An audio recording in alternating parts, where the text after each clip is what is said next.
네, 그럼 이제 문제를 한번 풀어보도록 하겠습니다. 자, 사회탐구 영역 한국지리 문제입니다. 성명 여러분들 이름을 써주시고 자, 1번부터 보겠습니다. 다음 글은 위치와 관련된 우리나라의 명소에 관한 것이다. 기역 디귿에 대한 설명으로 옳은 것은. 그래서 처음으로 양구군이 나오고요.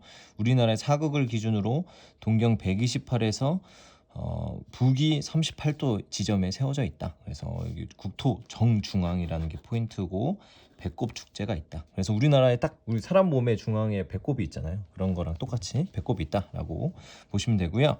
2번 정동진이라고 나온 지명은 한양의 광화문에서 정동쪽에 있다라고 되어 있고요. 그래서 모래시계, 조각공원 이런 것들이 있지만 전국적인 해돋이 관광 명소다. 뭐 이 정도 알아주시고, 그다음에 해남군 한반도 육지의 가장 남쪽 끝 지점. 그래서 요 내용들 알아주시고, 그다음에 땅끝 해넘이 해맞이 축제 뭐 이런 것들을 볼 수 있다라고 되어 있습니다. 그래서 우리나라의 위치, 그다음에 우리나라의 사극 지점과 관련된 시험 문제가 나왔습니다.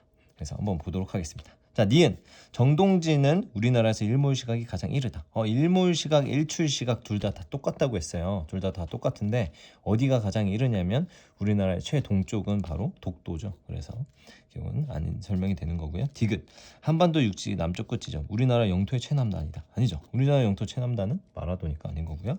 그다음에 니은은 기억보다 정동진은 양구군보다 우리나라 표준 경선과의 최단 거리가 가깝다. 표준 경선이라고 하는 게 나옵니다. 표준 경선.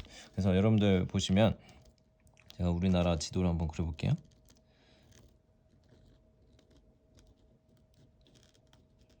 우리나라 이렇게 있으면 이렇게 있죠. 울릉도, 독도 이렇게 있고 표준 경선이라고 하는 건 우리나라 표준 시간과 같습니다. 그래서 우리나라 어느 경도의 표준 시간을 쓰냐면 우리나라는 일본 지나는 동경 135도 선을 씁니다. 그래서 우리가 지나는 요 정중앙을 지나는 중앙 경선이랑은 조금 달라요. 그래서 요거는 표준 경선, 요거는 중앙 경선이기 때문에 니은 정동진은 요 정도 있죠. 그다음에 기역보다 양구군은 표준 중앙 경선과 더 가깝습니다. 그래서 표준 경선과의 최단 거리가 가깝다. 여기가 여기보다 가깝다. 그래서 정답은 3번 이렇게 놓고 푸시면 되겠습니다. 네, 4번, 5번도 우리가 시험이면 넘어가겠지만 4번, 5번도 해설이니까 한번 보겠습니다. 기역, 디귿 모두 관계적 위치를 나타낸다. 기역은 숫자로 써 있으니까 수리. 그다음에 디귿은 남쪽 지점, 육지 뭐 이런 거 나오니까 지리적 위치죠. 아닌 설명이 되는 거고요. 니은 디귿 주변에 하는 최저 조위선은 직선기선으로 활용된다라고 되어 있는데 여기 나와 있는 디귿이 있는 이 해남 지역은 섬이 많기 때문에 직선기선으로 사용되긴 하지만 여기 정동진 그래서 여기 동해안은 통상기선이죠. 그래서 틀린 설명이 됩니다. 그래서 1번 문제 이렇게 넘어가시면 되겠습니다. 자, 2번 문제 보겠습니다. 2번 다음 지도에 표시된 지역의 해안 지형에 대한 답사 보고서로 일부이다. 기역 리을에 대한 설명을 옳은 것은. 그래서 기역은 사빈이라고 되어 있고 사빈의 모래가 바람에 날려 쌓인 모래 언덕이랍니다. 그래서 모래 언덕은 사구구나, 태안 신두리안 사구를 얘기하는 거구나 라고 하시면 되고, 사주의 성장으로 만해 입구가 막혀 형성된 호수, 그래서 이거는 석호 라고 하시고, 파랑의 침식으로 형성된 평상면 바위면, 그래서 파식대. 그 다음에 리을 집안의 융기에 의해서 현재 해수면보다 높은 곳에 위치한 계단 모양의 지형. 계단, 그래서 그 다음에 단군데 어디 있냐면 바닷가에 있으니까 해안단구구나 라고 보시면 됩니다. 근데 이렇게 되어 있고요. 시험 문제는 이것만 알아서 풀 수 있지만 문제는 뭐 더 모래의 크기가 사빈보다 작은 편이다. 이런 게 다음 시험 문제에 나올 수 있다는 거죠. 호수의 면적이 점차 줄어들고 있다. 네, 바다 쪽으로 돌출된 고세에 발달하고, 그다음에 주로 동해안에 한다. 이런 것들도 한 번쯤 해설하는 거니까 볼 필요는 있습니다. 자, 기역 사구에 대한 설명입니다. 밑에는 바닷물보다 염도가 낮은 지하수층이 형성되어 있다. 네, 맞아요. 이거 진짜 중요합니다. 이건 맞는 설명인데요. 여러분들 만약에 무인도에 갇히게 됐다라고 하면 물을 얻는 게 굉장히 중요하잖아요. 그래서 바닷물을 먹을 수 없으니까 이런 사구를 파면 그 물이 고이거든요. 그 물은 먹어도 된다라고. 생존과 관련된 것도 굉장히 좋습니다. 시험 문제 나왔고요. 자, 니은 사주의 성장으로 만해 입구가 막혀서 만든 호수 요걸 말하는 건데 요게 석호인데 이거는 농업용수로 사용한다. 아니죠. 이거는 원래 바닷물이 드나드는 곳에 얘네들이 성장해서 막은 거니까 바닷물의 성분이 그대로 있습니다. 그래서 농업용수로 쓸 수 없고요. 디귿 해시계가 후퇴하면 면적이 넓어진다. 이런 것들이 네 바로 이게 전체적인 큰 흐름으로 봐야 돼요. 그 해시계가 이렇게 있고 파도가 이렇게 치는데 얘들이 파도가 계속 치니까 뒤로 이렇게 밀려난다는 거죠. 그래서 점차 파식대는 늘어난다라는 거 알 수 있습니다. 그래서 정답은 기역 디귿. 리을도 한번 봐야 되나요? 리을도 한번 보겠습니다. 리을에서는 과거 바닷가가 퇴적되었던 둥근 자갈을 볼 수 있다. 네 맞아요. 예전에는 이 둥근 자갈이 가장 큰 핵심인데 둥근 자갈은 일반적인 각진 자갈과 다르게 물의 영향을 받았다. 하천이 흐른 곳이거나 아니면 해안 지형이거나 이런 데 물이 돌이 동그랗거든요. 그래서 이런 것들이 바로 해안가였다라는 증거를 나타내는 거니까 리을인 과거 바닷가에 퇴적되었던 둥근 자갈을 볼 수 있다. 네, 이게 맞는 설명이 됩니다. 그래서 정답은 기역, 디귿, 리을 이렇게 하시고 이제 넘어가면 됩니다. 자, 다음 3번. 그래프의 가다 지역군에 대한 설명으로 옳은 것은 이렇게 되어 있고요. 가다는 각각 지도에 표시된 세 지역군 중에 하나다라고 되어 있습니다. 그래서 그래프가 통계 자료가 나와 있고 그 다음에 이 지도가 나와 있으면 지도를 가장 먼저 봐야 된다고 했어요. 지도를 먼저 보시고 이게 서울이구나라고 보시고 요 도시 내부 구조 와 관련되어 있구나라고 문제를 보면서 파악을 해야 돼요. 그래서 도시 내부 구조에는 뭐가 있었냐면 도심도 있었고 부도심도 있었고 중간 지역도 있었고 그다음에 주변 지역도 있었다. 그래서 이런 거에 가장 대표적인 곳이나 이런 특징들이 나타나는 곳을 시험 문제에 선정하기 때문에 그거를 고려하고 접근하시면 됩니다. 저기 종로구나 중구 여기가 표시가 안 돼 있어요. 그러면 도심이 아니구나라고 생각을 하시고 여기 강남구 있고 여기 있는 곳 바로 여기 우리나라의 부도심입니다. 여기가 우리나라 부도심을 문제로 나오겠구나라고 생각을 해주시고 도봉 노원구 요거는 주변 지역 중에 주변 지역은 주거와 관련된 것도 있고 뭐 공업 기능도 있고 뭐 여러 가지 기능들이 있는데 대부분 여기는 주거와 관련된 주변 지역. 그다음에 여기 최근에 아주 잘 나옵니다. 금천구, 그다음 구로구 여기가 주변 지역인데 서울에서 거의 지금 남아 있는 것 중에 거의 유일하게 공업 기능을 하고 있어요. 디지털 단지. 그래서 가산 디지털 단지. 그다음에 구로 디지털 단지 이런 것들이 바로 여기에 있습니다. 그래서 여기 약간은 제조업이나 공업 이런 것들이 나오겠구나라고 생각을 하시고 여긴 주거 생각하시고 문제를 접근하시면 되겠습니다. 아니나 다를까 여기 이렇게 나오죠. 그래서 이 통계자를 보시면 생산자 서비스업 생산자 서비스업은 이거는 도심이나 부도심에 많겠구나라고 생각하시고 가나다 중에서 가가 압도적으로 이렇게 많잖아요. 특징적인 걸 먼저 보시라고요. 이렇게 다르구나. 그래서 보시면 여기가 부도심이었던 여기가 가구나라고 생각을 하시고 그다음에 여기 가의 특징은 상주 인구도 꽤 많아요. 그래서 강남구에 거주하고 있는 사람들도 아파트 단지가 많기 때문에 가가 이런 특징들도 있다라고 보시면 되고요. 나랑 다를 두 개 비교하는데 주거 지형이 있는 거랑 제조업 공업 이런 것들이 있는 거니까 상주 인구를 보실 때 주거 인구가 더 많은 여기가 다겠구나라고 생각을 하시고 여기가 나구나라고 생각하세요. 그 다음에 서비스업 생산자 서비스업은 나가 좀 더 많으니까 이게 맞나 보다 이렇게 교차로 검토를 한번 해주시면 문제 푸는데 전혀 지장이 없습니다. 자 이렇게 해놓고 이제 보기 선지들을 하나씩 보는 거예요. 자 가는 나보다 나는 가보다 여기 구로 금천은 이 부도심보다 상업지 평균 지가가 높다. 상업지 평균 지가는 부도심일수록 높으니까 아니니까 틀린 설명이 되는 거고요. 나는 다보다 제조업체 수가 많다. 여기는 여기보다 제조업체 수가 많다. 여기가 더 많으니까 네 정답이에요. 의미 있는 것들을 물어본다는 거죠. 그래서 전혀 상관없는 걸 물어보는 게 아니라 이게 정답은 2번이고요. 다음 문제 보겠습니다. 다는 가보다 통근 통합 유인구가 많다. 아니죠. 여기 부도심 여기로 다 출퇴근 많이 하니까 여기 틀린 설명이고 다는 나보다 주간인구 지수가 높다. 아니죠. 얘는 주거 기능이니까 주간인구 지수는 굉장히 낮을 거예요. 지역 내 총 생산은 가가 가장 높고 뭐 이렇게 되니까 나 순이다. 근데 주거 기능이니까 생산은 따로 하지 않지 않습니까? 그래서 가 이 순서대다. 그래서 정답 틀린 설명 정답이 2번 하고 문제 푸시면 되겠습니다. 자, 다음 4번. 4번은 지형과 관련된 문제예요. 이거는 뭐 만경강이 나오고 그 다음에 여기 낙동강이 나오잖아요. 그래서 하천 지형이다라고 생각을 하시고 문제를 푸시면 되겠습니다.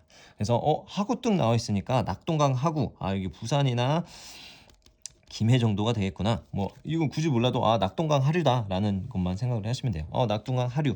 하천의 하류. 하천의 하류는 뭐예요? 삼각주. 그래서 우리나라 남한에서 거의 유일하게 있는 삼각주가 바로 여기 낙동강 삼각주다라는 거 생각해 주시고, 그다음에 만경강 나와 있어요. 만경강은 우리나라 호남 평야지대에 주로 많이 있거든요. 그래서 여기 만경강 중류 정도 보면 범람원을 묻겠구나라고 하고, 범람원에는 자연제방이랑 배우습지가 있겠구나라고 생각을 하시고 접근을 하시면 됩니다. 요거까지 이 문제 보면서 요걸 생각하셔야 돼요. 그다음에 기억부터 보겠습니다. 기억. 요거 여기 논이 있는 요 지역은 유속의 감소로 형성된 선상지다. 선상지? 선상지는 완전 상류인데. 그래서 틀리시면 틀린 선지고요. 자, B 보겠습니다. B에서는 하구뚝 건설 이후 하천의 수위 변동폭이 증가했다. 네, 요거는 전체적인 흐름을 이해해야 풀 수 있는 문제입니다. 하구뚝을 여기에 막은 이유가 뭡니까?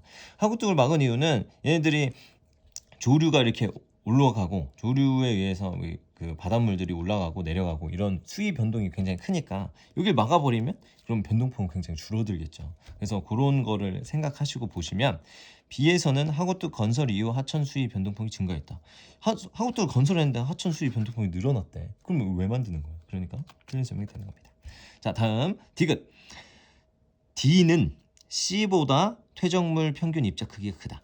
네, 이것도 전체적인 이 범람원이 만들어지게 되는 원인에 대해서, 그 전체적인 흐름에 대해서 알면 됩니다.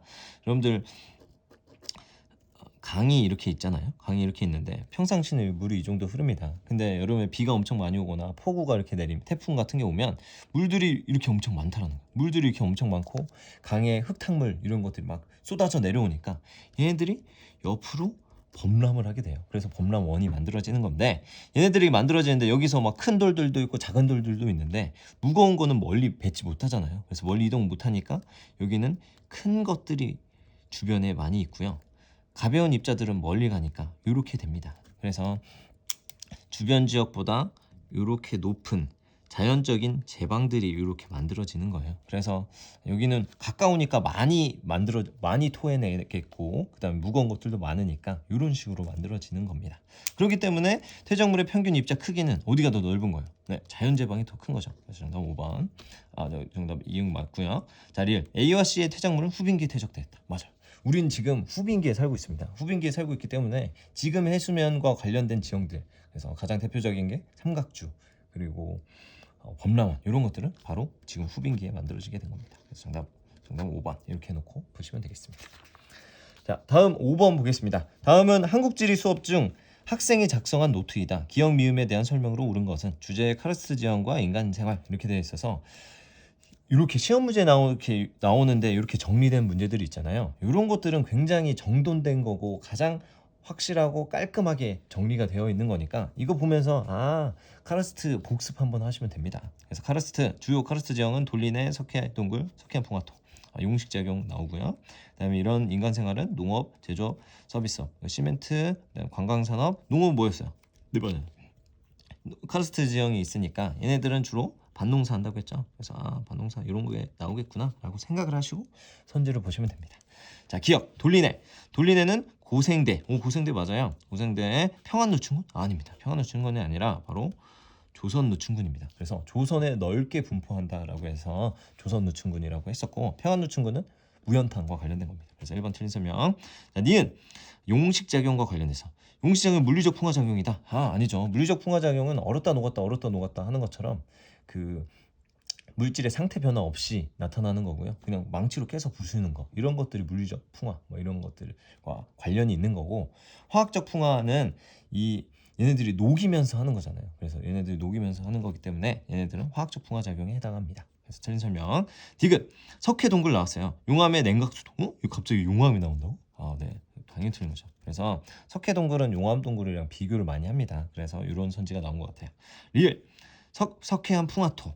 석회암이 용식된 후 남은 철분 등에 산화돼서 붉은색을 띈다. 맞아. 카르스트 지형에서는 붉은색 토양들이 많이 뜬다고 했고 여기에는 석회암 성분이 없는 거죠. 이게 굉장히 중요합니다. 그래서 정답 4번 이렇게 하고 넘어가시면 됩니다. 미음 볼게요. 미음에는 배수가 불량해서 주로 논농사 아니죠. 반농사고요. 배수는 굉장히 양호합니다. 밑에 석회 동굴 있고 막 돌리네 있고 막 이렇게 다 뻥뻥 뚫려 있다라는 거예요. 그러니까 물들이 쫙 빠지니까 밭으로 이용된다라고 이해하시면 되겠습니다. 정답 5번 하셨고요. 다음으로 넘어가서 6번. 이 6번 문제. 이 6번 문제가 가장 어려웠어요. 가장 어려웠고 저도 문제 푸는데도 좀 많이 어렵겠다라고 생각을 했던 겁니다. 근데 이게 이런 것들도 접근을 할 때 항상 그 제가 하는 방식대로 한번 접근을 한번 해보세요. 그러면 문제 푸는 데는 조금 도움이 되지 않을까 이렇게 생각합니다. 자, 6번 그래프는 지도에 표시된 세 지역의 발전 양식별 설비 용량 비율이에요. 비율이 나왔어요. 비율이다. 비율이구나. 설비 용량, 총량이 아니구나 라고 일단 체크를 해주시고 그 다음에 이에 대한 설명으로 옳은 것은 단 A, B는 각각 원자력, 화력이다 이렇게 돼 있어요. 그래서 발전 양식, 우리나라의 발전 양식은 일단 가장 많은 비중을 차지하는 게 잘 이해한 건지... 네, 화력이고요. 그 다음에 원자력, 그 다음에 수력, 신재생 이런 것들이 되죠. 그래서 화력이 원자력보다 더 많습니다. 그래서 이런 것들인데 비율이 나오면 달라질 수 있어요. 비율이면 한번 의심하고 아닐 수도 있겠구나 라고 생각을 하시고 특히 지역별로 이렇게 나눠져서 나오면 확실히 달라질 수 있겠다라고 생각을 하시고 접근하시면 됩니다. 자, 이게 두 개 통계 자료랑 지도가 나왔어요. 가장 먼저 뭐 먼저 보려고 했죠? 네, 지도 먼저 보려고 했죠. 그래서 지도에서 보시면 여기가 경북이고 여기는 전남이고 여기는 부산이구나 라고 해서 가나다가 요 세 곳이 세 곳 중에 하나다 라고 생각을 하시고 A, B 화력 원자력 중에 한번 고민을 해보도록 하겠습니다. 저는 이 문제를 볼 때 가장 또 중요한 게 뭐냐면 요 조그만 글씨예요. 조그만 글씨 보시면 수력은 양수식을 포함한다 이렇게 돼 있어요. 양수식 발전이라고 해서 일반적으로 여러분들 수능 특강이나 이런 문제들 보면 양수식을 포함하지 않는다 이렇게 써 있거든요. 근데 양수식을 포함한다 이렇게 써 있으면 요게 힌트다라고 생각을 하고 접근을 하셔야 됩니다. 근데 아니나 다를까 가나다 중에 가장 특이한 게 다에만 수력이 이렇게 많이 있어요. 많은 비중. 이렇게 우리나라에서 수력 엄청 조그마한 비중을 차지하는데 이게 이렇게 꽤나 많은 비중을 차지하고 있는 곳이 있구나 라고 하면서 요 세 지역 중에 한 곳을 찾아야 됩니다. 근데 수력은 어떻게 배웠냐면 큰 강 주변에 있는 곳 그리고 산지 낙차가 있는 곳을 봐야 되니까 한강이 흐르는 여기 강원도나 경기도 혹은 낙동강이 흐르는 요 지역 중에 하나다라고 많이 배우거든요. 그러니까 여기 경북 지역이구나. 여기가 경북이구나를 알아맞혀야 문제 푸는 데는 훨씬 더 도움이 됩니다. 그래서 이렇게 되고요. 경북은 이것뿐만 아니라 양수직 발전소가 많기로 유명한데요. 경북은 뭐 때문이냐면 바로 경북의 울진이랑 여기 경주에 원자력 발전소가 있어요. 원자력 발전소가 있는데요. 원자력 발전소는 24시간 가동을 하기 때문에 밤에도 전기를 생산한단 말이죠. 전기를 밤에 생산하는데 이 밤에 사람들이 많이 안 쓰니까 이 남는 유휴 전기를 심야 전기들을 이용해서 양수직 발전으로 밤에 높은 산 위에다가 산에 있는 저수지로 끌어올린다는 거죠. 그리고 전기가 필요할 때 낮에 떨어뜨려 가지고 전기를 생산하는 이런 양수직 발전이 많다라고 하면서 여기 경북이구나 라고 알아내야 됩니다. 그래서 경북을 알아내시고 그 다음에 보면 경북인데 A, B가 되어 있어요. 근데 경북은 우리가 배울 때 원자력 발전소가 2개나 있기 때문에 원자력 발전소가 비중이 많은 곳이다 라고 알고 있는데 이렇게 보시면 일반적으로 우리가 화력이 많으니까 이게 A가 화력이다 라고 생각을 할 수 있어요. 화력이다 생각하면 틀린다는 거죠. 근데 보시면 경북에서 원자력 발전소가 2개나 있고 많은 곳이라고 보는데 요만큼밖에 안 된다? 원자력 발전소가? 아닐 수도 있겠다라고 의심을 해봐야 되고 전남이랑 부산 둘 다 원자력 발전소가 있는 곳입니다. 원자력 발전소 경북 2곳, 전남 영광, 그다음에 부산의 고리, 그다음에 울산 신고리 이렇게 있는데요. 이 5곳 중에 이 3곳이 있으니까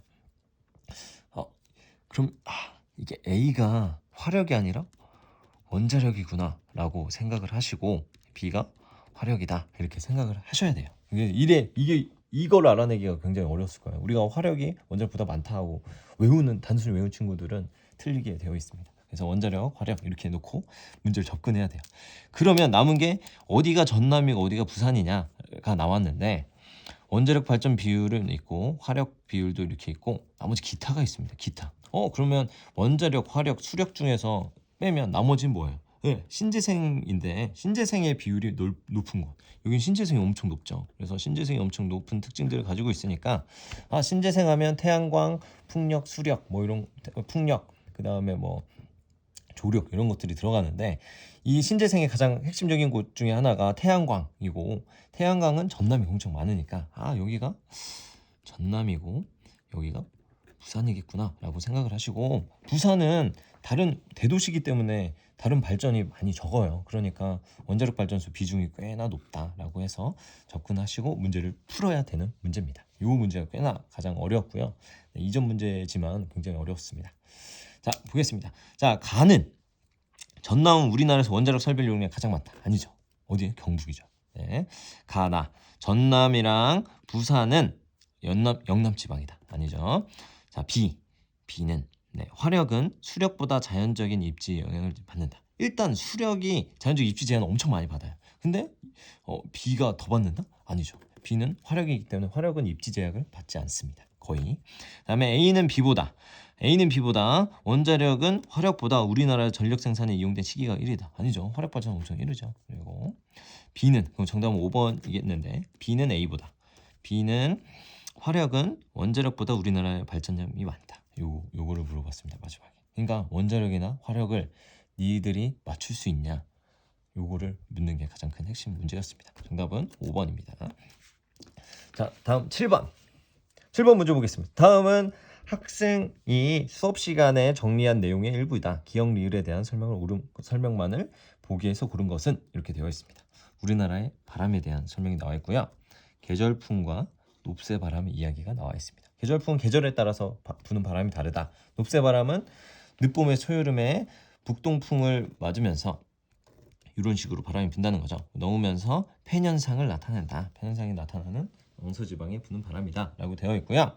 높새바람 한번 나온 김에 정리를 해보면, 높새바람은 이런 식으로 오니까 수증기를 머금은 공기들이 이렇게 온다는 거죠. 그래서 이렇게 올라오면 해발고도가 높아지면서 온도도 낮아지고, 그러다 보니까 여기가 울컥한다는 거죠. 제가 수업 시간에 이렇게 많이 가르치는데 막 울먹울먹한 상태에서 이 지형을 넘다 보면 이게 지형이 툭 한번 치잖아요. 그러니까 울컥해서 구름을 많이 형성합니다. 구름을 이렇게 형성하고, 구름에서 나오는 그런 것들 때문에 온도가 조금밖에 안 줄어들어요. 그래서 이게 습윤, 단열, 감률 뭐 이렇게 하는데, 이렇게 올라가서 그 다음에 이게 응결이 다 되고 이렇게 하다 보니까 강수가 내릴 수도 있고 비가 구름만 만들어질 수도 있습니다. 그리고 이렇게 넘어가다 보면 이제 수증기가 없는 거죠. 이제 다 온 거예요. 그러다 보니까 이쪽 건너편으로 가서는 굉장히 고온 건조한 바람이 분다. 그래서 여기가 막 가뭄 이런 것들이 많이 나타난다. 그래서 여기 대관령의 동쪽, 그래서 영동, 그다음에 여기를 영서지방이라고 하는데,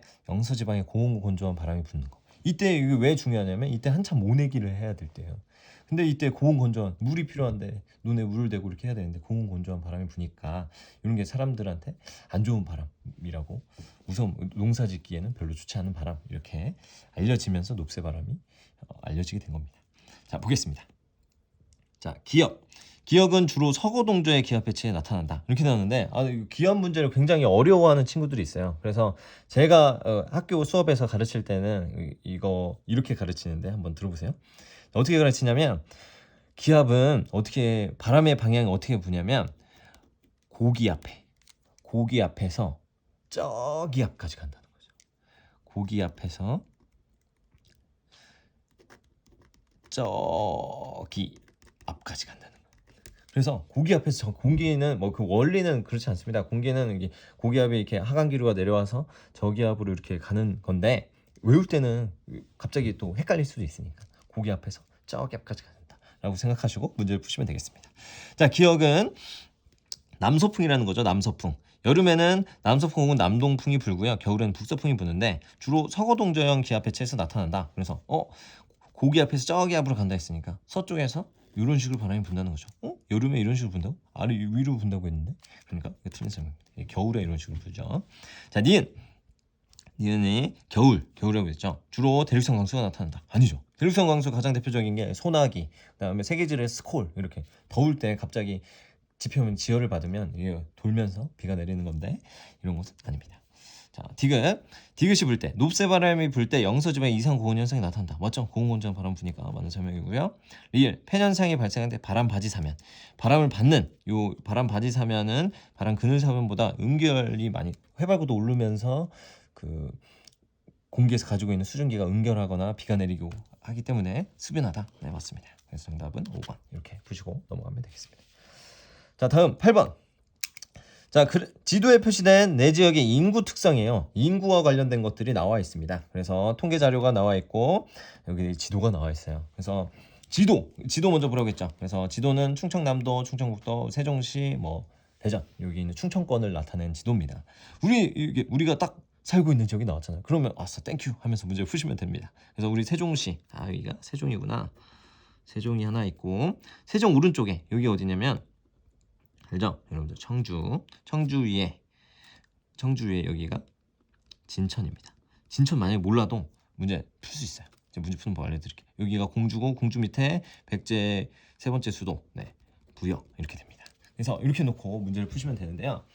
이 시험 문제가 나오면 가장 특이한 것부터 문제 풀라고 제가 얘기했잖아요. 그래서 우리가 세종 알고 있으니까 세종 먼저 풀자라고 보면서 왼쪽 거를 봅니다. 왼쪽을 보면 세종시 하면 뭐가 가장 많아요? 어린 사람들, 유소년층 인구 비율이 가장 높다라는 것을 보시면 되겠습니다.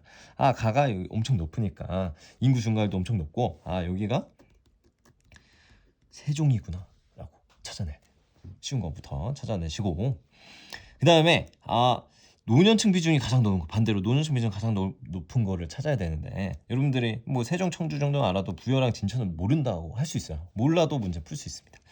자, 충청권에서 가장 인구 많은 게 이 대전이랑 청주, 그다음 천안이에요. 요 근처에 있는 도시들은 거기 주변이니까 거기에 영향권을 많이 받으니까 조금 더 인구가 더 많을 거라고요.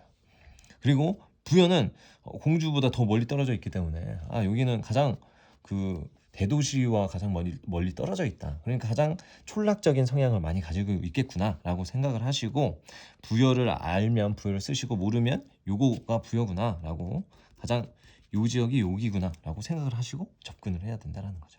네, 요거까지 풀 수 있습니다. 자, 이렇게 되어 있고요. 그 다음에 힌트는 이 조그마한 글씨를 잘 봐주셔야 되는데, 인구 증가율인데 2015년부터 2019년 굉장히 짧은 기간 동안에 이 힌트가 나와 있어요.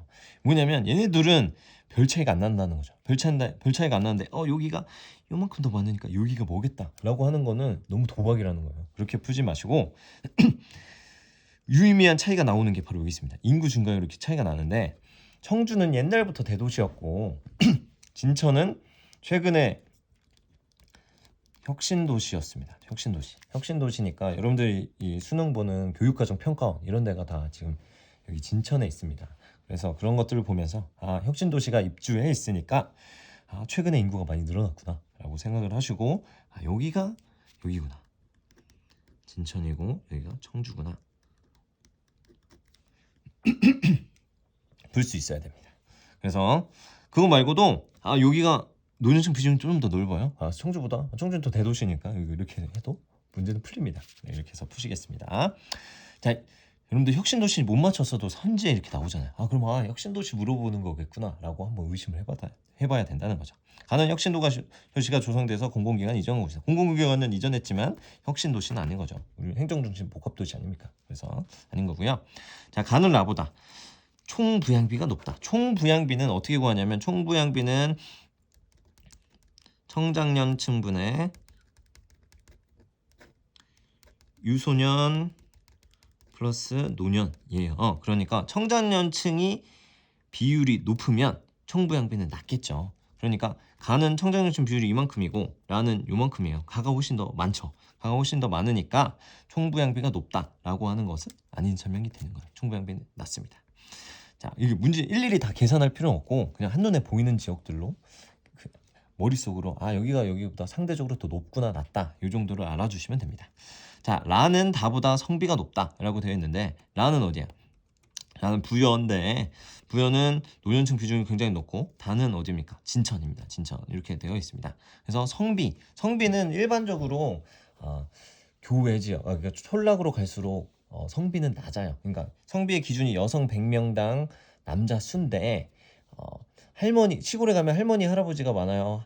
할머니가 많아요. 할아버지가 많아요. 할머니가 더 기대 수명이 더 많습니다. 그래서 할머니들이 좀 오래 사시니까 성비가 많이 낮아요. 그렇기 때문에 라는 부여는 다 어디에 진천보다 성비가 높다. 네, 성비가 높지 않죠. 그래서 이렇게 하시고요. 자, 가라 중 총인구가 가장 많은 곳은 나다. 그래서 정답은 4번 이렇게 여기요. 청주가 가장 많죠. 그래서 청주가 거의 80만 가까이 됩니다. 그럼 세종, 진천, 세종이 35만, 진천 뭐 부여. 그래서 얘네들은 더 낮기 때문에 나가 가장 많다라고. 그래서 정답 4번 이렇게 되는 거고요.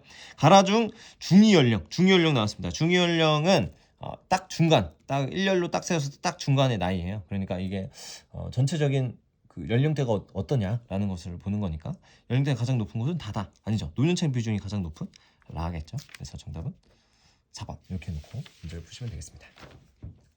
자, 좋습니다. 자, 9번 다음 자료에 가 지역에 대한 나 지역의 상대적 특징이니까 요거 헷갈리면 돼요. 그래서 여기 동그라미 쳐주시고 상대적 특성을 그림의 A에서 고른 것은 이렇게 되어 있습니다. 그래서 가의 전통과학은 취사할 때 발생하는 열을 난방에 활용하지 않는데요. 우리는 전통 방식 온돌, 그래서 아궁이에서 불 때우면 그 연기가 그 방을 이렇게 돌면서 그 난방에 활용되는 그런 구조인데요. 요거를 활용하지 않는데요. 그럼 뭐야?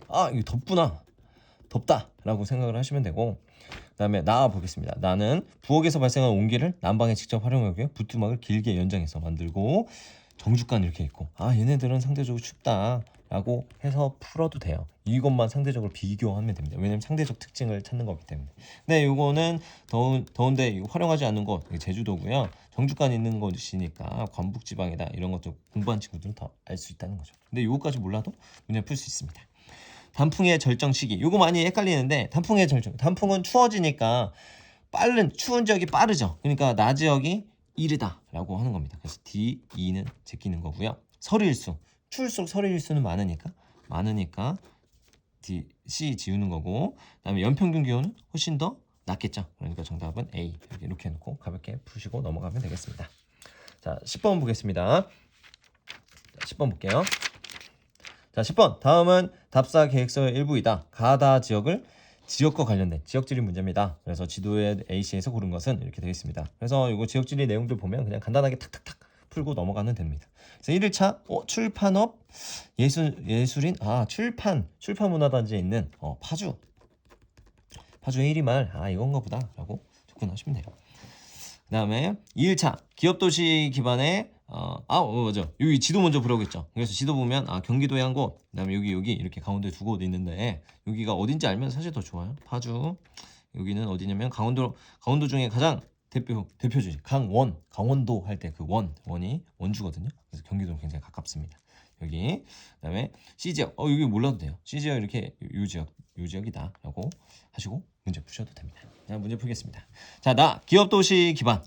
기업도시 나왔어요. 기업도시.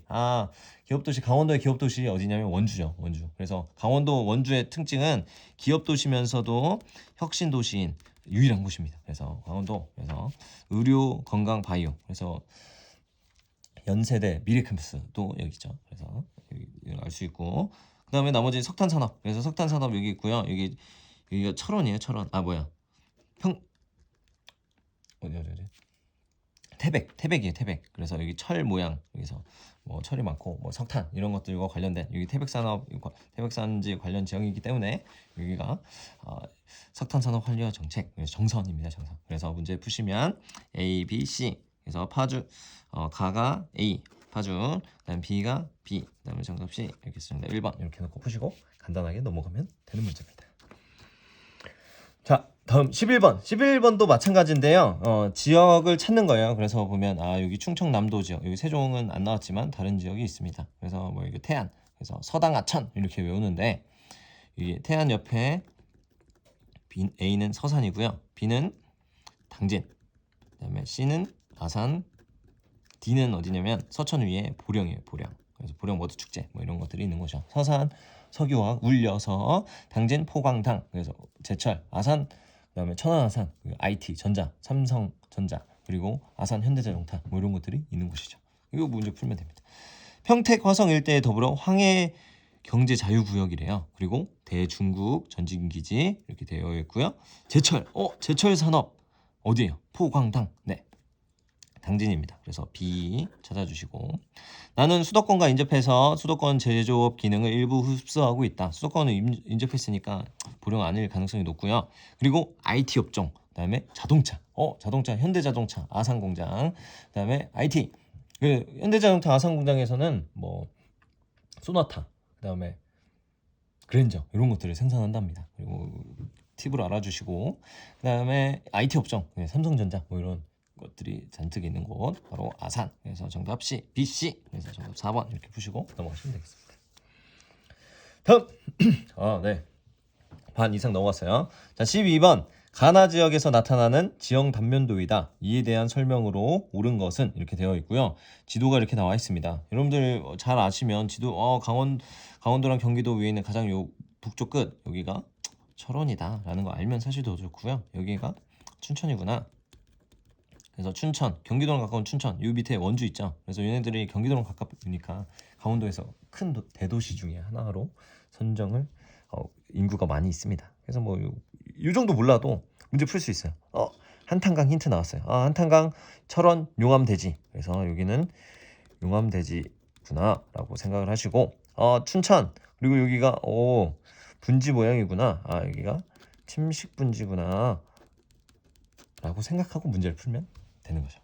자, A 함석은 중생대 마그마 광이, 이거는 화강암에 대한 설명이죠. 이거는 무슨 암이에요? 네, 현무암이죠. 그래서 현무암이다 하는 거.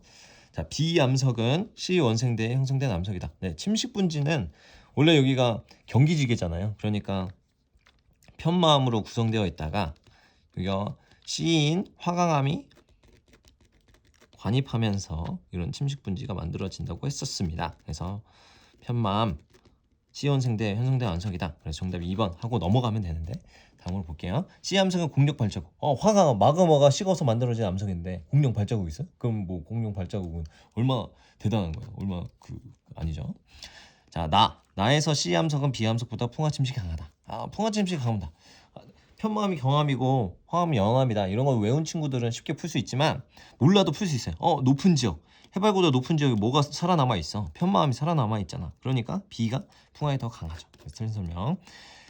나는 충족증은 주로 밭으로 이용된다. 철원 용암대지 5대 쌀, 강원도 5대, 철원 5대 쌀. 그다음에 여기 춘천, 이거 더 평지니까 논농사 많이 이용하겠죠. 그래서 물이 안 빠지니까 틀린 설명이 됩니다. 정답 2번. 자, 다음 13번 보겠습니다. 표는 지도에 표시된 세 지역의 소매 업태별 사업체 수를 나타낸 것입니다. 이에 대한 설명으로 옳은 것은 이렇게 되어 있고요.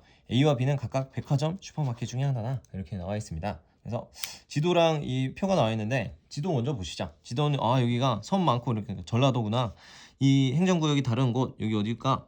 광주겠거니라고 생각을 하시면 되겠습니다. 그래서 광주 정도 알아주시고, 여러분이 또 아는 곳이 여기 시옷 숫자 모양, 여기 숫자 모양처럼 돼 있잖아요. 여기 어디냐면 바로 여수입니다. 여기 여수. 그다음에 여수 옆에 경상도 바로 마주친 곳이 광양이에요. 그래서 광양, 여수. 그다음에 여기가 바로 순천입니다. 그래서 광양 제철소, 순천 여수화학 이런 것들 돈 많은 사람들이 순천에 가서 다 소비를 한다는 거죠. 그래서 순천은 소비 도시로 꽤 유명합니다. 그래서 NC 백화점도 있고 뭐 이렇습니다. 순천 위에 여기는 전라도와 경상도 요 사이에 지리산이 있잖아요. 지리산 산골 그 주변이 있구나. 어딘지 몰라도 여기는 좀 더 도시적인 성격이 덜하겠구나라고 되어 있는데 여기 구례가 됩니다. 그래서 문제 접근하시면 돼요. 이 정도가 되겠구나라고 생각하시고, 그럼 가장 도시가 광주가 1위, 그다음에 여기 2위, 여기 한 3위 정도 생각하시고 접근하시면 됩니다. 자, 그다음에 백화점 슈퍼마켓 정하는데 이건 사실 뭐 거의 중거나 다름없어요. 이렇게 돼 있는데 여기 433개나 있고 여기 3개 있어요. 백화점이 433개가 있어요.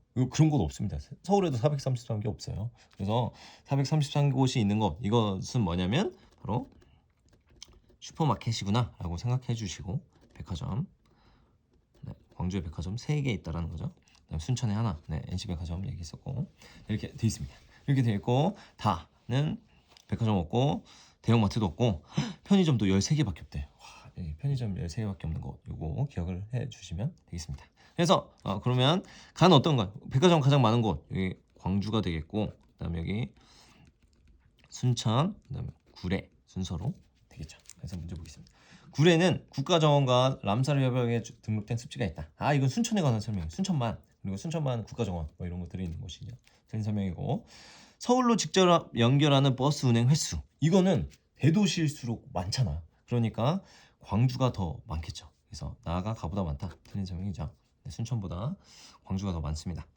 자, A는 B보다 백화점은 슈퍼보다 소비자 평균 이용 빈도가 높다. 백화점을 더 많이 가면 슈퍼를 많이 더 갑니까? 백화점 뭐 월급 받았을 때 아니면 여러분들 뭐 좋은 일이 생겼을 때 그럴 때 한 번쯤 가는 거죠. 맨날 백화점 가면 뭐 힘들죠. 살기 힘들어집니다. 그러니까 틀린 설명.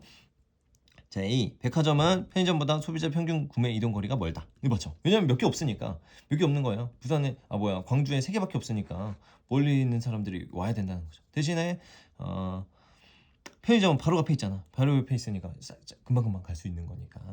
정답은 4번이 되겠습니다. 자, 마지막 거도 한번 보죠. 슈퍼마켓은 대형마트보다 제한의 도달 범위가 높다. 아니죠. 슈퍼마켓이 더 좁으니까 제한의 도달 범위는 더 적죠. 그래서 틀린 설명이 되는 겁니다. 네, 이렇게 13번까지 풀었습니다. 자, 다음 6문제 정도 남았나요? 6문제 빨리 풀고 마무리하도록 하겠습니다. 다음은 도시 단원의 수업 장면이다. 발표 내용이 가장 적절한 학생을 고른 것은 이렇게 되어 있고요. 선생님이 가다에 대해서 발표해 볼까요? 했는데 가불병정 무가 대답을 하는 거죠. 그래서 뜨는 동네의 역설, 젠트리피케이션. 젠트리피케이션 최근에 많이 이야기되고 있고 중요한 주제입니다. 그래서 이런 것들을 충분히 시험 문제에 나올 수 있는 주제라는 거죠. 그리고 서천의 변화라고 되어 있는데 골목길을 한옥으로 고조한 부주기를 나타내던 서천은 한옥을 활용했어. 한옥을 그대로 활용하고 관광지 공간으로 바뀌면서 몸살을 앓고 있다. 그래서 원래 살던 사람들이 좀 나가고 있다. 그래서 임대료가 높아지니까 유명해지니까 그렇게 된다라는 걸 알아주시고 그다음에 내수동의 변화. 종로구 내수동은 슬로마가 진행된 도심부로 한옥 등 노후 주거지로 구성되어 있었는데 도심 재개발 진행하면서 대규모 오피스텔과 주상복합 아파트로 바꿨다. 그래서 이런 것들은 철거 재개발, 그다음에 이거는 철거 재개발이 아닌 거 뭐 보존, 수복 뭐 이런 것들이 되는 거죠. 놓고 보시면 되겠습니다. 가는 교외 지역에서 주로 발전한다. 젠트리피케이션은 교외 지역에서 주로 발전한다 이렇게 되어 있는데 젠트리피케이션이라고 하는 것은 낙후된 지역이 중산층이 들어오고 뭐 이렇게 하면서 주택 고급화가 일어나면서 원래 있던 원주민들은 좀 밖으로 나가지만 고급화된 주택이 좀 고급화되고 이렇게 좀 더 업그레이드 되는 뭐 이런 것들을 이야기하는데 주로 교외 지역 사실 지역은 어디에서나 일어날 수 있습니다. 근데 낙후가 되려면 오래된 지역들이 필요하기 때문에 도심부가 더 도시화는 오래됐죠. 건물 지어진 지 오래되니까 그러니까 주로가 나오는 거예요. 주로 교외 지역이 아니라 주로 도심 지역에서 나타납니다. 자, 나는 주로 철거 재개발 방식 아니죠, 보존이죠. 자, 다로 인해서 평균 층수가 높아졌다. 원래는 뭐였어요? 원래 한옥 노후 주거지였는데 대규모 오피스텔과 주상 복합 엄청 높아진 거죠. 그러니까 뭔가 맞는 설명이고 보존 재개발 아니고 기존 건물 활용도는 나가 더 높죠. 그래서 정답은 병이 정답이 됩니다. 다음 15번 문제입니다. 15번 기후 문제인데요. 기후 문제가 오랜만에 기후 그래프가 아니라 뭐 이런 그 도형 표현처럼 이렇게 나와 있어요. 그래서 요 문제를 전 개인적으로 좋아하는데 한번 보겠습니다. 지도에 표시된 네 지역의 기후 자료다. 가라 지역을 지도에 AD에서 고른 것은 이렇게 되어 있습니다. 그럼 먼저 보라고 했어요? 지도 먼저 보라고 했죠. 그래서 지도를 보겠습니다. 여기 또 나왔네. A. 이거 뭐야? 아까 했었잖아. 네. 원주. B. 해안가가 아니라 약간 요 산 안쪽으로 들어간 거. 여기는 대관령이 됩니다. 대관령은 우리나라 3대 강수량 다우지 중에 하나인 곳이고 1800mm 정도 내립니다. C 어디예요? 네, 울릉도. 기후에서 울릉도 나오면 무조건 울릉도 중요합니다. 울릉도 잘 봐주시고 그다음에 D는 여기 광양 옆에 남해라고 하는 곳인데 잘 몰라도 그냥 남해안이구나. 우리나라 3대 다우지 중에 하나 남해 비 많이 오겠구나 라고 생각을 하시고 접근을 하시면 됩니다. 자, 보겠습니다. 기온의 연교차랑 8월 평균 기온 나왔어요. 여러분들이 푸시고 싶으신 것부터 먼저 푸셔도 됩니다. 저는 8월 평균 기온부터 봤는데 8월 평균 기온이 나다 라보다 압도적으로 작아요. 여름 기온은 기온차가 사실 별로 없는데 여기가 엄청 낮다. 여름 기온이 낮다. 여름 기온이 낮은 곳 대관령이라고 하시면서 대관령 20도 정도 되잖아요. 그래서 이게 대관령 가가 대관령이구나라고 찾아주시면 돼요. 강수량도 많구나. 요게 우리나라 다우지라고 할 수 있는 정도구나라고 생각을 하시고 접근을 하시면 되겠습니다. 그래서 8월 평균 기온 됐고요. 그 다음에 뭐 이걸로 더 볼 수 있지만 더 특징적인 걸로 보겠습니다. 기온의 연교차로 볼게요. 기온의 연교차가 나는 엄청 크죠. 연교차가 큰 곳은 내륙. 연교차는 크려면 내륙이 가장 크고 그 다음에 해안, 그 다음에 섬 순이잖아요. 같은 동위도대라면. 그런데 여기는 아예 섬이고 여기는 해안가니까 여기는 고도가 높으면 더 연교차는 커지는데 내륙 딱 정중앙이잖아요. 그래서 여기 원주가 나겠구나 라고 접근을 하시면 됩니다. 그 다음에 다라 이렇게 되는데 울릉도랑 남해안 남았죠. 그래서 울릉도랑 남해안 남았는데 비가 더 어디 많이 옵니까? 그래서 남해안이 많이 온다. 더 크다. 이렇게 푸셔도 되고 8월 평균 기온이 더 저위도니까 더 크다라고 푸셔도 되고 기온의 연교차가 섬이 더 작으니까 라다 울릉도다 이렇게 푸셔도 됩니다. 아무 방식으로 푸시면 됩니다. 그래서 다 이렇게 보서 가는 대관령이니까 B, 나가 원주니까 A. 그래서 정답 3번 이렇게 놓고 푸시면 됩니다. 쉽죠? 네, 이렇게 보시면 됩니다. 자, 이런 식으로 보는 거니까 여러분들이 그 기본적인 그 큰 흐름, 그 다음에 우리가 주어지는 그 과목에서 주어지는 핵심 내용들을 알고 있으면 문제 푸는 데는 훨씬 더 접근하는 데 도움이 됩니다. 자, 나머지 하나, 둘, 셋, 넷, 5문제 풀어보도록 하겠습니다. 그래프는 지도에 표시된 세 지역의 특성을 나타낸 것이다. 가다 지역에 대한 설명으로 옳은 것은 이렇게 되어 있습니다. 그래서 2개 나오면 지도 먼저 보라고 했죠. 여기 서울이고 서울 옆에 왼쪽 옆에 여기 어디냐면 고양시입니다. 고양시인데 고양시의 특징은 뭐였어요? 주거 기능을 분담하고 있는 위성 도시고 그다음에 서울이랑 가깝다. 이렇게 보시면 됩니다. 그다음 여기는 화성인데 화성은 공업 기능 이런 것들. 그다음에 2기 신도시 있는 동탄 신도시가 있다라고 되어 있고요. 여기가 평택이고 평택 옆에 안성인데 몰라도 돼요. 몰라도 됩니다. 여기는 서울이랑 멀다. 뭐 이 정도. 그다음에 보다 촌락적인 촌락 같은 느낌이 좀 더 있겠다라고 생각을 하시고 접근하시면 되겠습니다. 자, 농가 인구 비율이 나와 있어요. 농가 인구 비율이 나와 있는 거 보니까 여기가 더 촌락에 더 가깝다. 그다음에 아직 도시화가 덜 된 곳이다. 그래서 서울이랑 거리가 멀다라고 하시면 되니까 여기가 가지역이구나 라는 것을 알아맞힐 수 있어야 돼요. 이 그래프 보고. 그다음에 서울이랑 통근 통합 비율이 높다 이렇게 되어 있는데 서울 통근 통합 비율이 높은 거 서울이랑 가까우면 더 높은 거죠. 그러니까 여기가 다가 되겠고 여기가 나가 되겠구나 라고 접근하시고 문제 푸시면 되겠습니다. 자, 볼게요. 자, 가는 안성은 나보다 화성보다 주택 중 아파트 비율이 높다. 아파트 비율이랑 농가 인구 비율이랑 거의 비슷한 거죠. 도시화가 되면 아파트 비율도 더 높으니까 여기는 더 촌락적인 그 성향이 더 높으니까 그렇지 않다라는 거고. 가는 여기 안성은 다보다 고양시보다 전체 농가 중 겸업 농가 비율이 높다. 겸업 농가는 농사도 짓고 그다음에 다른 일도 하는 거예요. 그거는 도시로 가까울수록 더 높습니다. 그러니까 틀린 설명이죠. 이 지역은 전업 농가 비율이 더 높은 거죠. 그다음에 나는 가보다 유소년층 인구 비율이 높다. 나는 가보다 유소년층 인구 비율이 높다. 네, 맞아요. 왜냐면 화성이 더 도시에 가깝고 안성은 좀 더 촌락에 가까우니까 유소년층 인구 비율은 도시에 더 많으니까 맞는 설명이 될 거예요. 근데 확실하지 않으니까 뒤에 보겠습니다. 다는 나보다. 다 어디예요? 고양시는 나보다 화성보다 제조업 종사자 비율이 높다. 아니죠. 여기 공업기능이가 아닌 설명이고. 나와 다에는 수도권 1기 신도시가 있다. 고양은 일산 1기 신도시가 있지만 다에는 서울이랑 멀잖아요. 이 정도면 서울이랑 멀잖아. 생각해보니까 1기 신도시는 아니죠. 그래서 정답은 3번 이렇게 놓고 푸시면 되겠습니다. 자, 다음 17번 우리나라 주요 제조업의 특성을 나타낸 것이다.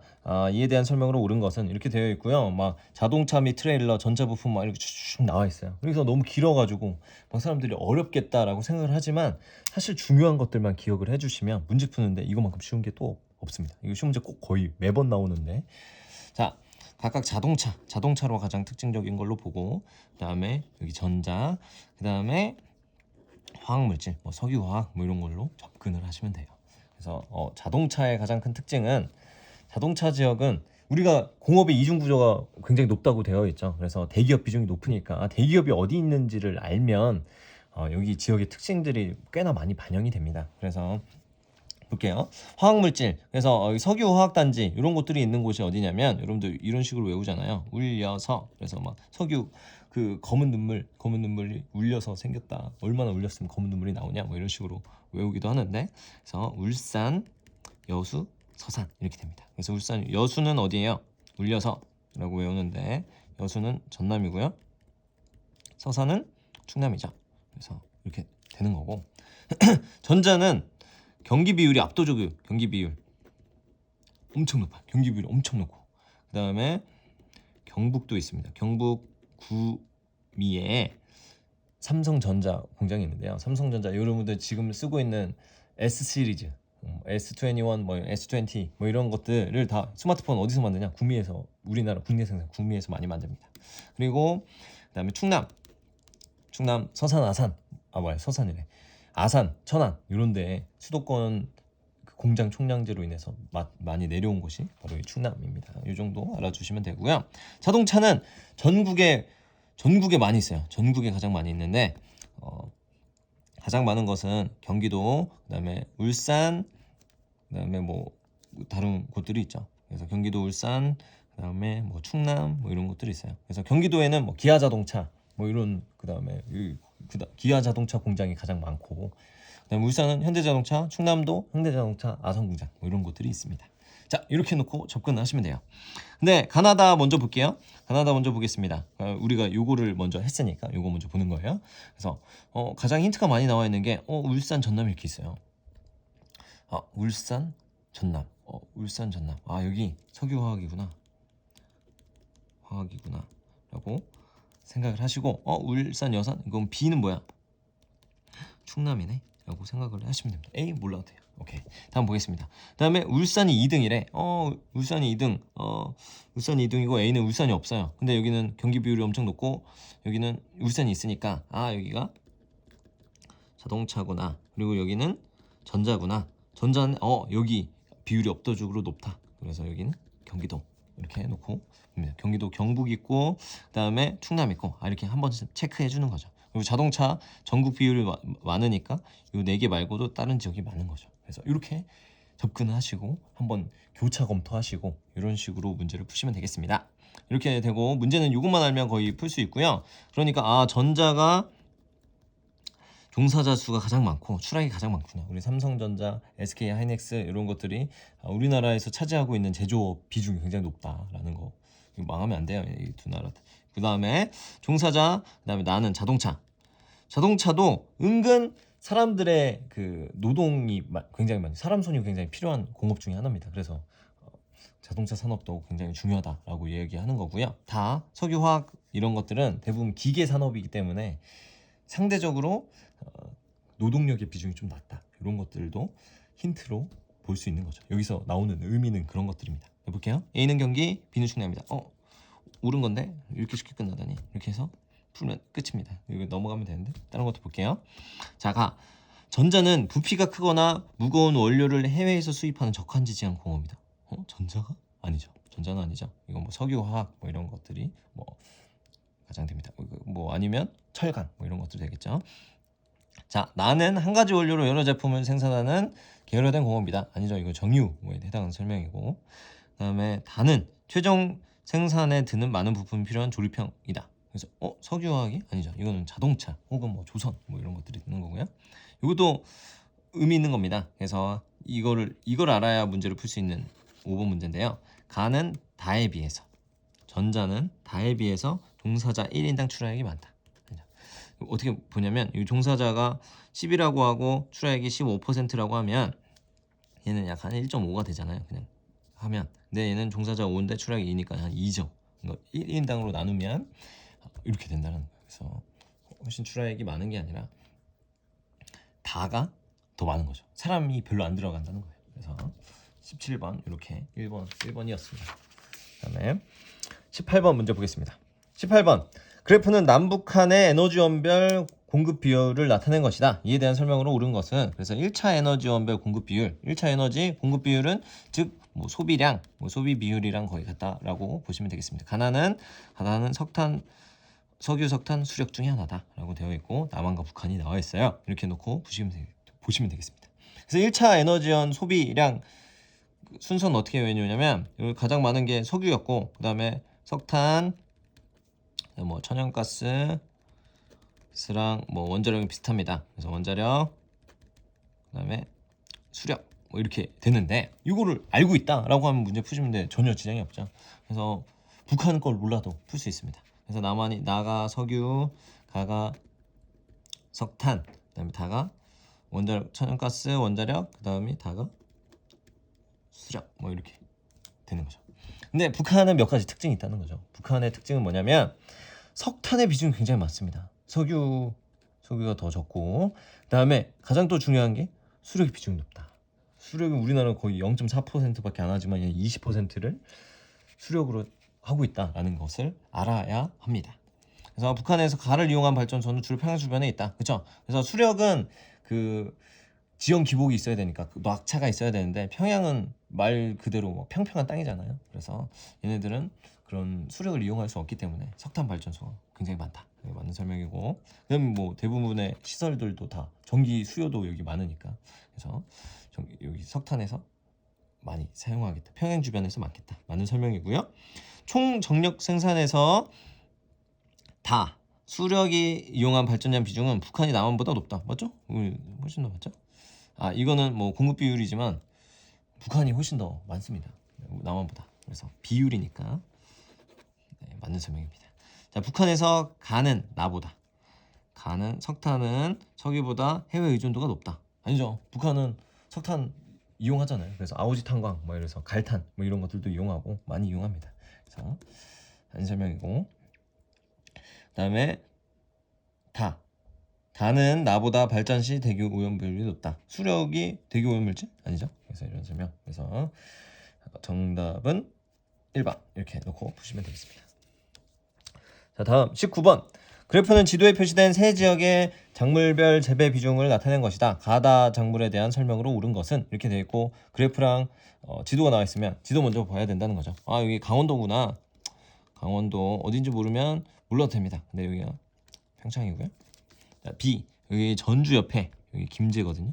김제고, 여기는 전북이구나. 전북 김제. 그다음에 여기는 제주 중에서도 아래쪽에 있는 서귀포구나 라고 되어 있고요. 다행히 A, B, C가 나와 있어요. 그래서 문제는 요거가 안 나왔으면 더 어려웠을 텐데, 요거가 나와 있으니까 문제 푸는 데는 훨씬 더 쉽습니다.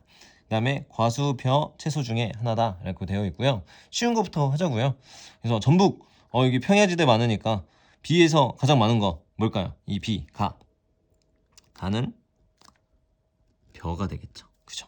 눈농사 많이 지으니까. 그 다음에 제주도 볼까요? 제주도에서 가장 많은 비율을 차지하는 거 과수다. 이게 다가 과수. 그 다음에 평창 고랭지 농업, 채소 이런 것들 많이 하겠구나 라고 접근하시고 문제 풀면 됩니다. 이거 말고도 다음 여기서 또 주어지는 게 맹류가 있잖아요. 여러분들 뭐 보리 뭐 이런 그런 그 류의 그 곡물 자원들을 얘기하는데, 그래서 맥주 할 때 뭐 그런 게 들어가거든요. 그래서 생각하시면 맹류가 가장 많은 곳, 그래서 남쪽 지방일수록 많습니다. 그래서 제주도를 제외한 남쪽 지방이니까 B가 비율이 엄청 많다는 거죠. 딴 데는 거의 없는데, 이것도 다음 시험 문제에 나올 수 있다라는 거 알아주시면 되겠습니다. 자, 벼는 주로 논보다 밭에서 아니죠. 채소는 도내 재배 면적 비율은 제주가 전북보다 높다. 그래서 그러니까 제주랑 전북, 이게 좀 더 큰 도로 본 거예요. 그래서 이 지역만 봐도 크게 달라지지 않습니다. 이걸로 봐도 무방합니다. 그래서 제주는 요 면적 비율이 요 정도고, 그다음에 전북은 어느 정도, 요 정도죠. 그래서 일반적으로 여기는 평야가 많고 제주도는 벼농사를 안 지기 때문에 채소 혹은 과수 농업이 많기 때문에 이거 맞다. 이거 정답 2번 푸시면 되고, 국내 자급률이 가장 높은 거는 가죠. 벼농사니까 다는 아니고, 가는 나보다, 벼농사는 채소보다 시설 재배 아니고, 우리나라는 다, 과수가 가보다 총 재배 면적 높다 아니죠. 이렇게. 자, 마지막 문제입니다. 자, 마지막 문제. 네. 요거는 사실 우리가 잘 몰라도 그냥 여기 있는 내용들을 읽으면 풀 수 있는 문제입니다. 그래서 한국지리에서 이야기하고자 하는 그런 방향성, 이런 것도 수업에서 나온 방향성, 변화의 방향, 이런 것들을 알면 문제는 쉽게 풀 수 있습니다. 기역에서 리을에 대한 옳은 설명 찾는 겁니다. 수도권은 우리나라 면적의 11.8%를 차지하고 있으나 인구의 50%를 거주하고 있는 인구 과밀 지역이다. 또한 국내 생산의 절반을 차지할 정도로 산업 고용의 집중도도 높다. 그러니까 수도권에 많이 있다라는 거죠. 이러한 수도권과 비수도권의 격차, 요게 가장 큰 핵심이구나. 수도권의 격차에 따른 국토 간의 불균형을 해결하기 위해서 다양한 노력이 이루어지고 있는데, 수도권에서는 서울 중심의 공간 구조를 다립적 다액 구조로 전환하기 위해서 3차 수도권 정비 계획을 실시하였다. 그래서 이거 읽어보면서 서울이 너무 몰려있다, 수도권이 몰려있다, 지방으로 좀 많이 가야 된다 라고 하는 큰 변화의 흐름을 묻고자 하는 거예요. 그래서 이 20번 문제에서, 자, 기역. 수도권은 행정구역상 서울특별시, 인천광역시, 경기도를 포함한다. 그래서 수도권이라고 하는 것은 일반적으로 통근권을 의미하는데, 그래서 뭐 지하철이 놓여 있는 뭐 그런 범위 뭐 이런 것들로 봅니다. 그래서 서울이 있고 인천, 경기도고 있고요. 최근에 수도권 범위가 넓어져서 뭐 천안, 그다음에 춘천까지 막 그 지하철 뚫렸잖아요. 그래서 수도권 범위는 점점 확대되고 있다. 이런 식으로 돼 있는데, 서울, 인천, 경기도는 무조건 포함되죠. 그래서 맞는 설명. 자, 2번.